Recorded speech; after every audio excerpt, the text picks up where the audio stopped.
आई, ओ आई, कुठं हाय या की मला लय त्रास व्हायलाय. ताई, आई, ओ आई कुठं हाय, या ना लवकर, मला लय त्रास व्हायलाय. अगं काय झालं ग सारिका? अहो आई, माझं पोट लय दुखायलंय व, लय दुखायलंय माझं पोट. माय बाई, सारिकाचं पोट दुखायलंय म्हणजे डिलिव्हरीचा टाइम आला ग बाई. अहो आई कुठं आहात तुम्ही? आई, अरे राधिकाला काय झाले आता? अगं काय झालं ग राधिका? आई आई, देवा मला वाटायला तिची डिलिव्हरीची डेट आली काय की. आई आई आई लय पोटात दुखायलंय व. अगं राधिका तुझ्या पोटात दुखायलंय का? बघ ना सारिकाच्या पोटात दुखायलंय. मला वाटायला तुमच्या दोघीच्या डिलिव्हरीचा वेळ झाला काय की. हो आई, घेऊन चला किंवा दवाखान्यात. हो ग सारिका, थांब तू काही काळजी करू नको.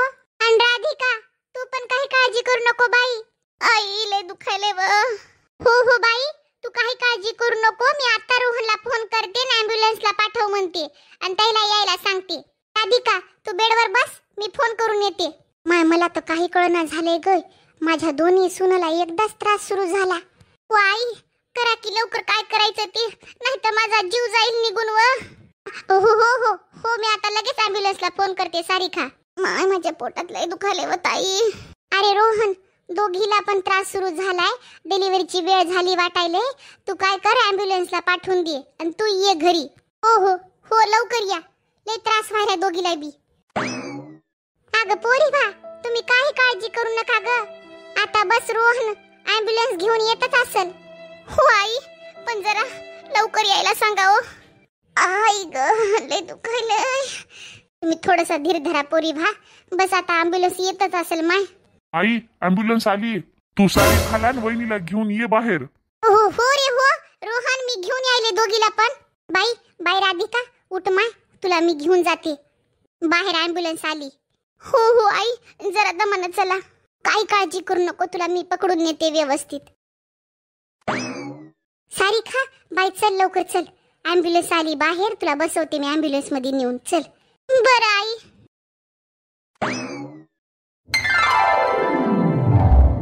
इतका वेळ तर झाला मी सुनला हॉस्पिटलला नेऊन, पण माझ्या पोराने एक बी फोन केला नाही मला अजून. माहित नाही माय काय झाले काय नाही तिथं ते. मला तर नुसती काळजी व्हायली लेकरायची. बस माझी एकच इच्छा आहे, माझ्या दोन्ही सुनाची तब्येत बरी राहावी आणि माझ्या नातवंडाची पण. हे माझ्या देवा, बस माझ्या दोन्ही नातवंडायला चांगले ठेवा ओ बाप्पा, चांगले या जगात येऊ द्या त्याला. रोहनचा फोन आला ग बाई. हॅलो. हा हॅलो आई. आई सारिकाला पोरग झाले आणि वहिनीला मुलगी झाली. काय? माझ्या सारिकाला पोरग झालं का? अगं माय, काय खुशीची गोष्ट झाली ग. मला नातू झाला. माय माझी लहानी सून तर लक्ष्मीच निघाली, लक्ष्मी. सारिकानं तर माझ्या घराचा अंश वाढवला आणि या राधिकानं माझ्या तर घराची इज्जत गमावली. राधिका चंडाळीन हाय, चंडाळीन. जेव्हापासून माझ्या घरामध्ये लग्न करून आली ना, तेव्हापासून माझ्या घराचा सगळा सत्यानाश झाला या बाईमुळे. ही घरात आली आणि तेव्हापासून माझ्या घरामध्ये काहीच बराबर होईना झाले. लेकीला पैदा करून ठेवले, लेकीला. इतकं वर्ष झालं लग्नाला हिच्या, 10 वर्षे उलटून गेले आणि आता झालंय तर ती बी पोरगी. हिची लायकी पण हीच आहे. एवढी कमाई करून ठेवलेली माझ्या लेकाच्या आता जीवावर बसून खाणार. काय घेऊन तर येणारच नाही. इलाच भरभरून द्या या घरातून, इथलं घर खाली करा. बरं मी काय म्हणते रोहन, माझ्या लहान्या सुनला तुझ्या बायकोला सारिकाला आणि नातूला माझ्या बराबर घेऊन ये. कार कर आणि बराबर घेऊन ये माझ्या घरामध्ये. जरासा त्रास होऊ देऊ नको बघ, माझ्या सारिकाला पण आणि माझ्या नातवाला पण. अगं हो ग आई, तू काही काळजी करू नको, मी घेऊन येतो बराबर. आता लगेच थोड्या वेळामध्ये आम्ही इथून निघतो. सारिकाला घेऊन येतो आणि वहिनीला पण. दादा आलाय ऑफिस वरून सुट्टी टाकून, आम्ही येतो व्यवस्थित, काही काळजी करू नको. हो हो रोहन. अरे देवा, मी तर लई खुश आहे आज, कारण माझ्या लहान्या सुनेनं सारिकानं पोराला जन्म दिलाय. मी लई खुश आहे. आई, ए आई, कुठं आहेस? आई ये की लवकर, तुझे नातू नात आलीत घरी. अरे हो हो रे आले. अरे रोहन, कुठे माझा नातू? अहो आई, हे काय तुमचा नातू? अगं माय गे, काय क्यूट आहे ग, गोडच्या गोड हे लेकरू. पहिली मी त्याला घेऊन जाते आतमध्ये आणि मग तुला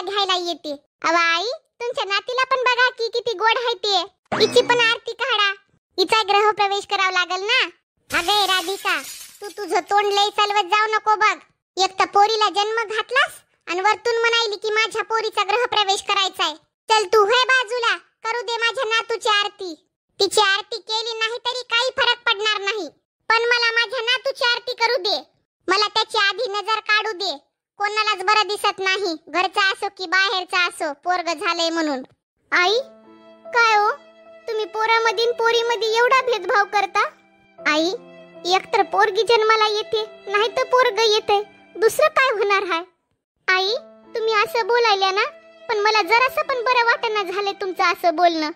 राधिका, मला वाटलं नव्हतं असं काही होईल म्हणून. मी तर लई खुश होते. मला वाटू लागलं माझ्या दोन्ही सुनाला पोरं होतील आणि माझ्या घराचा वंश वाढल.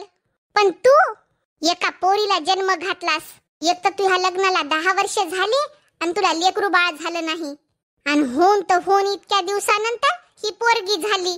तू होय बाजूला, करू दे माझ्या मला नातवाची आरती. बघ ग माय, किती गोड दिसायले माझं पिल्लू. किती मोठे मोठे डोळे दिसायले तर टवदार असे. आई एवढं बदलून जातील मला कधीच वाटलं नव्हतं. आई तर पोरामधील पोरीमध्ये एवढा भेदभाव करायला आता. मुलगी जन्माला आली तर याच्यात काय झालं? त्या पण तर एक स्त्री म्हणून जन्माला आल्या होत्या, मग त्या असं कसं बोलू शकतात? माझ्या जावेला मुलगा झाला, आई त्याला किती जीव लावायला तर प्रेम करायला आता, आणि माझ्या लेकीला. चल ग बाई चल, आरती काढली मी नातूची. चल आता घरामध्ये. राधिका तू याच रूम मध्ये राह. पण आई, या रूम मध्ये तर नुसती गरमी होते, एसी पण नाही, आणि इकडच्या खिडकीतून नुसतं ऊन येते घरामध्ये. लय गरमी होते. या गरमीमुळे माझ्या लेकराला किती त्रास होईल. या रूम मध्ये माझ्या लेकराला आणि मला लय गरमी होते. ए राधिका, गरमी बिरमी काही होत नाही तुझ्या लेकीला. या घरामध्ये फक्त 2च रूम मध्ये एसी हाय. एका रूम मध्ये सारिका राहिली मी नातवाला घेऊन, आणि एका रूम मध्ये मी. तिच्या एसीच्या रूम मध्ये कुठे नेऊन ठेवू तुला? तुझी पोरगी उठून रात्रीच्याला रडू लागली तर माझा नातू उठायचा नाही का? मग ते झोपाल कसं? त्यामुळे तू याच रूम मध्ये राह. अव आई तसं नाही हो, कुठं लेकरू रडणार हाय? सारिकाच्याच रूम मध्ये माझं हातरण लावला असतं तर मी पण तिथं झोपले असते लेकराला घेऊन. तुला सांगितलेलं कळत नाही का ग राधिका?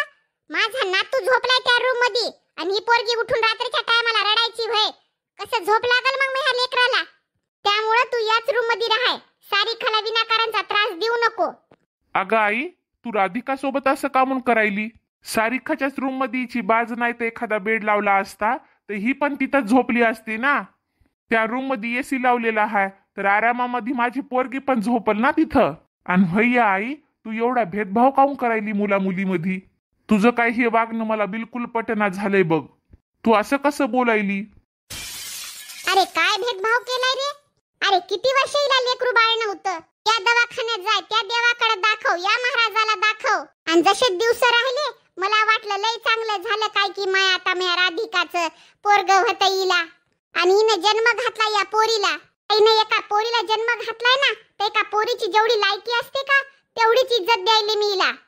बरं आई, तुला जे योग्य वाटतंय ना तू ते कर. काहीच बोलणार नाही मी तुला. आई, मी मार्केटला जाऊ लागलो, काय आणायचंय का म्हणलं?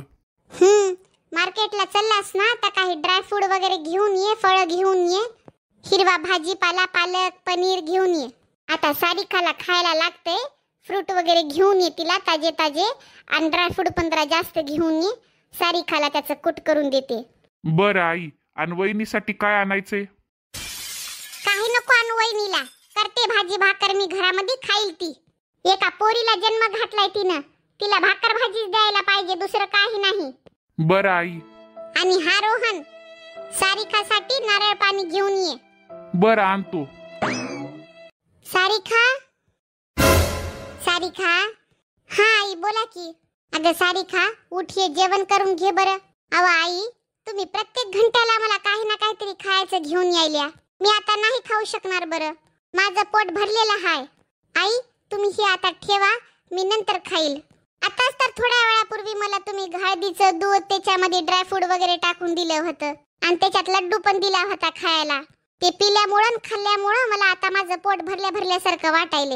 आणि तुम्ही माझ्यासाठी लगेच चपाती भाजी घेऊन आल्या. तुम्ही मला सगळं एवढं जास्त खाऊ घालायल्या. अहो आई, एवढं खाऊ घालू नका मला, नाही तर मी जाडजूड व्हायची भाई. अगं सारिका, जोपर्यंत तू चांगलं चुंगलं खाणार नाहीस तोपर्यंत त्या बाळाला कसं लागल ग? तुला माझ्या नातवावर पण लक्ष द्यावं लागल की नाही? आई, तुमचं नातू आहे ना, मग तुम्ही लक्ष द्या, याची मसाज वगैरे करून द्या बरं. अगं हो हो सारिका, मी माझ्या नातवाची मसाज नाही करणार तर कोण करणार? करते की. पण सारिका, जास्त खायचं नसेल तर जास्त खाऊ नको, पण एखादी तरी भाकर खाय की ग, तुझ्यासाठी टाकून आणली गरमागरम. आई, तुम्ही ना जबरदस्ती करू नका बरं मला खाण्यासाठी. माझं पोट आधीच भरलेलं आहे, मला काही खावा वाटना झाले. नाही तर एक काम करा, तुम्ही हे घेऊन जा जेवण राधिका ताईला द्या, त्या तरी खातीला. तिला काय करायचं ग एवढं चांगलं चुंगलं जेवण? ती आधीच खाऊन खाऊन जाडजूड व्हायली. एवढा चांगला स्वयंपाक केलाय, आता तू तर खाय ना म्हणायलीस, पण तिलाही देत नाही मी. मी जाते घेऊन याला, तुला जेव्हा भूक लागली तेव्हा तू खाऊन घे. बरं आई.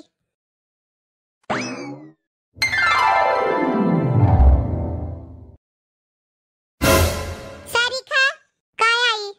चल उठ बरं बाई, तुझ्या डोक्याची मसाज करून देते मी.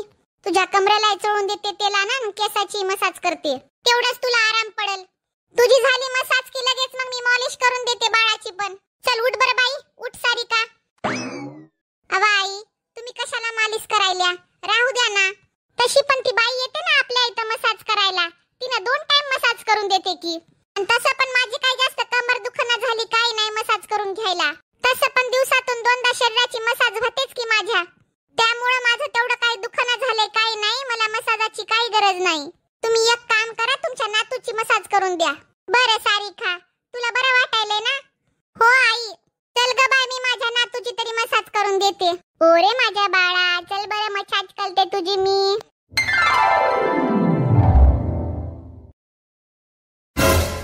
बघा कशी पडली आरामामध्ये. हे नाही की एखादं उठून घरातलं काम करू लागाव म्हणून. इचे का नौकर बसले तर इथं काम करायला घरातले? 15 दिवस झाले डिलिव्हरी होऊन, तरी पण अजून बाई झोपूनच आहे. एखादं घरातलं काम करावं म्हणून हिला काही वाटच ना झाले. ए राधिका. काय व आई? ए राधिका, उठ, हे जेवण घेऊन आले, खा याला. खाणं झालं की चल आता किचन मध्ये काम करू लाग मला. धुणं भांडे पडले तर फरशी पुसायची बाकी राहिली, कोण कराव हे घरातले काम? आता डिलिव्हरीला झालं की 15 दिवस तुझ्या, अजून किती झोपून राहतीस? किती दिवस आहे झोपूनच राहायचं की काय? आई, पहिले मला जेवण द्या, मी जेवण करते. तशी पण मला खूप जास्त भूक लागली. आई, फक्त हे लोणचं चपाती? हा मग अजून दुसरं काय खातीस? जे तुला खायला भेटलंय ना ते गप खाऊन घे, आणि जेवण झालं की घरातले काम कर. आई, तुम्ही सारखं काम काम म्हणायल्या. एक तर तुम्ही मला बरोबर जेवायला देईना झाल्या, त्यामुळे माझ्या शरीरामध्ये नुसता अशक्तपणा आलाय, कमजोरी वाटायली, आणि वरतून तुम्ही मला म्हणायला की घरातले सगळे काम कर. आई, जर मी बरोबर जेवण खाणार पिणार नाही करणार नाही तर माझ्या अंगामध्ये ताकद कुठून येईल? मग माझ्या बाळाला पण काय लागल? माझ्या बाळाची देखभाल मी कशी करणार? जर मीच एवढी कमजोर असेल, अशक्त असेल, तर माझ्या पोरीच्या अंगी काय लागल? कशी स्वस्थ राहणार मग ती? तू आणि तुझ्या लेकीला जर एक दिवस बरोबर जेवण नाही भेटलं ना तर काय मरणार नाही तुम्ही दोघी पण. ते भेटले ना ते गपुगा खाय आणि घरातले उठून काम कर. कपडे धुवायसाठी काढून ठेवलेत मी, तुझं झालं की चल आणि कपडे धुवून टाक तेवढे. आणि माझ्या लहान्या सुनाचे बी कपडे हातात ना, तुझे पण कपडे आहेत ते पण धुवायचे तुला. आई, मी एवढं काम नाही करू शकणार हो. तर मी पाण्यामध्ये हात टाकला, इतका वेळ राहिले माझे पाण्यामध्ये हात, तर मला सर्दी व्हायची भय, आणि मग माझ्या बाळाला पण. आणि तसं पण आई, तुम्ही माझ्यासाठी काही मसाजवाली बोलवली नाही काय नाही.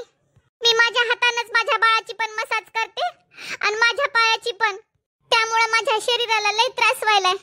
त्यामुळे आई, माझ्याकडून तेवढे काम नाही होणार आताच. राधिका, तुझ्या काय बापाने इथं नौकर आणून ठेवले नाही तर घरातले काम करायला? एकी येऊन घरातले सगळे काम करतील. गपुगा भाकर खाय आणि उठ तिथून आणि काम करून घे घरातले सगळे. माझ्या पुढे अशी तुझी नाटकं नाही चालणार बघ. तुला आराम नाही भेटला म्हण, मसाज करण्यावाली पाहिजे म्हण तुला. नाही, एक तर पोरीला जन्म दिला आणि मसाज करणारी बाई पाहिजे म्हण तुला. बरं ठीक आहे आई, मी घरातले सगळे काम करते हळूहळू. पण एक काम करा आई, माझ्या बाळाची मॉलिश करून द्या तुम्ही. माझ्यापाशी एवढा फालतूचा वेळ नाहीये तुझ्या बाळाची मॉलिश करायला. पहिले तू उठ, घरातले सगळे काम कर आणि नंतर येऊन तुला वेळ भेटला तर तुझ्या पोरीची मसाज कर. मी करणार नाही. आणि 1-2 दिवस जर तुझ्या लेकीची मसाज नाही केली ना तर काय ती मरणार नाही काय नाही. अव आई, तुम्ही नेहमी नेहमी असं कामून बोलायल्या, अपशब्द द्यायल्या. आशीर्वाद नाही तर नाही, बदुआ तरी देऊ नका की. एकतर मला 10-12 वर्षानंतर लेकरू झाले, तुम्ही असा श्राप तरी देऊ नका की. मलाही त्रास होते तुमच्या अशा बोलण्याचा. तिची आई आहे मी. तुम्हाला माझ्या लेकीला बरोबर बोलायचं नसेल तर बोलू नका, पण श्राप पण देऊ नका तिला काही. एवढा त्रास व्हायलाय का तुला माझ्या बोलण्याचा? कहाला पोरीला जन्माला घातलीस ग मग? लवकर कर जेवण, ये घरातले काम करायला.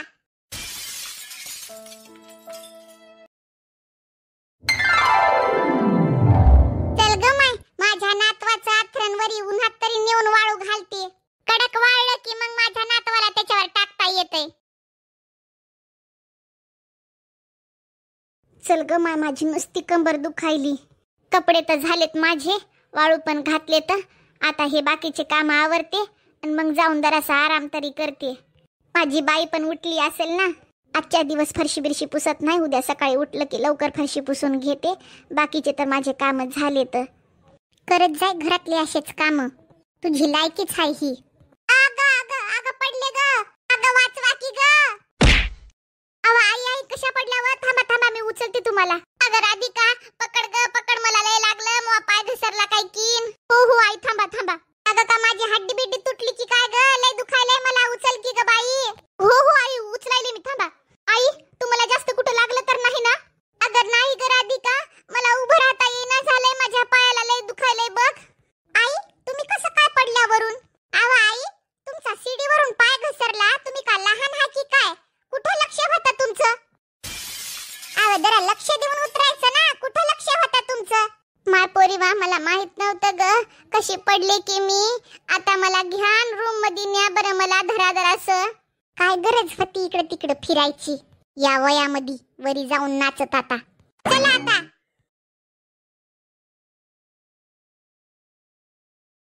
आई ओ आई. हा बोल की सारिका. आई मी हे बोलायला आले की तुम्ही एकदा बाळाला बघा म्हणले, तुमच्या नातवाला. कारण आता मी माझ्या माहेराला चालले 1 महिन्यासाठी. माझ्या भावाचं लग्न आहे. काय काय काय म्हणली तू सारिका? तू 1 महिन्यासाठी तुझ्या माहेराला चालली? हा तर मग माझ्या भावाचं लग्न आहे, जाऊ नको का? आता तुम्ही मला माझ्या माहेराला पण जाऊ देणार नाही का? अगं पण सारिका, अजून तुझ्या भावाच्या लग्नाला 1 महिना आहे ना बाई.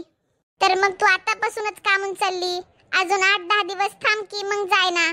तुला तर माहितच आहे की बाई सारिका, माझ्या पायाला किती मार लागलाय ते. मला साधं उठून बसता येईना झालंय. मला वॉशरूमला कसं जाता येईल? राधिका पण सगळे घरातले काम करते, तिच्या लेकराला तिला सांभाळावं लागतंय. मग मला माझ्याकडे तिचं दुर्लक्ष होईल ना. त्यामुळे तू उठ, थांब ना बाई, नंतर जाय ना. आई तुमचं नगरानं मला सांगू नका. 8-10 दिवसापासून बघायले ना, करू लागले ना. आता काय इथंच राहून तुमचंच करत राहू की काय? मला इथं थांबून घेऊ नका. बघा माझ्या भावाचं लग्न आहे, मी चालले. काय इथंच करत बसू की काय? मो काय बंद पडले ते इथं करायला? मी चालले माझ्या भावाच्या लग्नाला. इथं कोण करत बसणार आहे? काहीची नौकरानी आहे की काय मी? अरे देवा, ज्याच्यावर मी एवढा घमंड केला, एवढी सेवा केली मी तिची. तिचा मसाज करून देणं, तिच्या खाण्यापिण्याकडे लक्ष देणं, तिला फ्रूट देणं, आणि ती अशी करायली. अशा वेळेला तिनं थांबली सुद्धा नाही माझ्यासाठी. किती काम करून घेतले तिनं माझ्याकडून, आणि मी पण खुशी खुशी केली. म्हणलं माझी सून हाय, मला नातू झालाय, तिला समजल वाटलं माझी दैना. मला वाटलं मी तिला ओळखायले तर ती मला पुढे जाऊन ओळखल तरी, पण ती तर माझ्या तोंडावर लात मारून गेल्यासारखी गेली. आता माझं कोण करणार? मी माझ्या मोठ्या सुनासोबत खूप चुकीचं वागले. राधिकाला मी कधी बराबर जेवायला दिलं नाही, तिच्या मनामर्जीने तिला काही करू दिलं नाही, फ्रूट दिले नाही. आता माझं तरी ती काय करणार? एवढं चुकीचं वागले मी तिच्या सोबत. ही माझ्या कर्माची सजा आहे, कर्माची. आई काय झालं वा? तुमचा बाहेर आवाज येऊ लागला. आई लय दुखायले की काय? तुमचं काय दुखायले सांगा की आई. पाय दाबून देऊ का तुमचे, का डोकं दाबून देऊ? राधिका बाई मला माफ कर ग, चूक झाली माझ्याकडून. आई काय झालं नेमकं ते तरी सांगा की. कशाची माफी मागायला तुम्ही, आणि काय गरज आहे तुम्हाला माफी मागायची? काय झालं मला सांगा तर खरी. अगं राधिका, मी सारिकाचं एवढं केलं, ती झोपून होती, तिला जेवण नाश्ता, तिचा मसाज करून दिलं, तिला लड्डू करून दिले, तरी पण तिनं अशा सिच्युएशन मध्ये मला सोडून गेली. माझी काय परिस्थिती आहे बघ ना तू. अशा अवस्थेत तिनं मला बिलकुल सोडून जायला नव्हतं पाहिजे. आई, ताई गेल्या तर गेल्या, मी आहे ना, मी करते ना तुमचं सगळं काही. राधिका, मी तुझ्या सोबत जरासं पण बरोबर वागले नाही ग. खूप चुका केल्या मी. तुला कधी बरोबर जेवायला दिलं नाही, तुला कोणते लड्डू करून दिले नाही, खाण्यापिण्या सुद्धा तुला मी बरोबर वागले नाही तुझ्या सोबत. आणि तू कसं काय करणार माझं? मग काय झालं आई? तुम्ही जर नाही केलं तर मग माझं काम हेच आहे का मी पण करू नये म्हणून? मी करते आई तुमचं, तुम्ही काही काळजी करू नका. तसं पण ना आई, तुमची नात ना खूप चांगली आहे. ती एकटीच खेळते, तिला कोणाचीच गरज नाही. आता तुमच्या बाजूला मी तिला आणून टाकते, तिच्याकडे तुम्ही बघा, मी तुमचं काम करते आणि घरातलं काही सगळं काम आवरते. तुम्ही कोण्या गोष्टीचं काही टेन्शन घेऊ नका, काही काळजी करू नका. राधिका, माझ्याकडे शब्द नाहीत तुला काही बोलण्यासाठी, पण बस एकच गोष्ट म्हणते, मला तू माफ कर.